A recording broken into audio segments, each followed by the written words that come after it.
último meio século, o Brasil viu e viveu grandes transformações, não só nos seus limites territoriais, mas no mundo e com uma ressonância direta no âmbito econômico, político e social do país. Na própria década de 50, mais precisamente em 1956, ingressamos na era de Juscelino Kubitschek, que trouxe o audacioso plano de metas para o governo que pretendia fazer o Brasil crescer 50 anos em 5. Nesse mesmo ano, talvez imerso nesse ambiente de inovação, um grupo de executivos comandados por William James Paper, um alto executivo da Johnson & Johnson, criou a Associação dos Diretores de Vendas do Brasil, a atual ADVB, a Associação dos Dirigentes de Vendas e Marketing do Brasil. O objetivo era simples. O Brasil via sua indústria crescer, em especial a dos setores automotivos e eletrodomésticos, e os conceitos de vendas eram ainda primitivos, os produtos eram lançados sem pesquisa prévia e ignorava-se por completo as necessidades do consumidor. Na época, não existiam profissionais de marketing. E foi em 1957, quando o Brasil fechava o ano com uma inflação de 26,6% e a Ford instalava a primeira fábrica de caminhões em nossas terras, que a entidade passou a oferecer seus primeiros cursos destinados a vendedores. Vale lembrar que o marketing era apenas um conceito citado nas aulas de administração das grandes universidades e uma preocupação distante de nosso mercado. Os assuntos debatidos eram desde a organização de uma convenção de vendas à definição do território de vendas e treinamentos a vendedores. Nos anos 60, o Brasil e o mundo eram marcados por crises políticas, como a renúncia de Jânio Quadros à presidência da República e o golpe militar que colocou no poder o Marechal Castelo Branco, além da construção do Muro de Berlim que dividiu a Alemanha em duas, ocidental e oriental. Nesta década, a inflação chega à casa dos 80% ao ano. A nação passa a ter uma nova moeda, o Cruzeiro Novo. É criado o FGTS, Fundo de Garantia por Tempo de Serviço, e a caderneta de poupança com juros a 6% ao ano.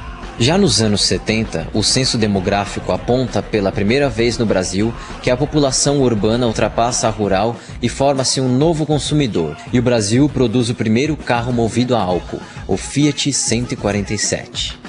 Após meio século, podemos dizer tranquilamente que agora, em pleno século XXI, somos uma democracia que, apesar das suas crises políticas, vive um momento de estabilidade econômica. Não é ideal, mas em evolução.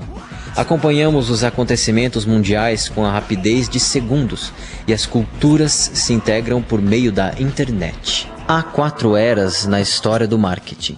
A era da produção. Até meados de 1925, muitas empresas nas economias mais desenvolvidas do oeste europeu e dos Estados Unidos estavam orientadas pela produção. Não havia preocupação com a venda e marketing não existia, uma vez que praticamente tudo que se produzia era vendido. A era da venda. Entre 1925 e o início dos anos de 1950, as técnicas de produção já estavam dominadas. Para subsidiar o trabalho dos vendedores, as empresas começam a anunciar seus produtos, na expectativa de que os consumidores abririam suas portas para receber os vendedores, principalmente os de venda domiciliar de produtos, como aspiradores de pó Electrolux, cosméticos Avon, carnê do baú da felicidade, enciclopédias, listas telefônicas e tantos outros. A era do marketing. Após a Segunda Guerra Mundial, surge nos Estados Unidos a população denominada como Baby Boomer. Com a volta dos soldados da Segunda Guerra Mundial, nascem muitas crianças, fato animador no mercado de fraldas, alimentos infantis, medicamentos, roupas, brinquedos, etc. Logo após, há uma outra explosão, a dos teenagers, adolescentes ávidos por consumir som, roupas, comida e uma parafernália de produtos e serviços. E por fim, a era do marketing digital.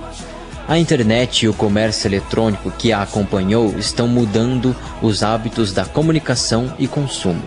Consome-se praticamente de tudo através do computador, de serviços de turismo até compras de supermercado, roupas, etc. É o e-ticket.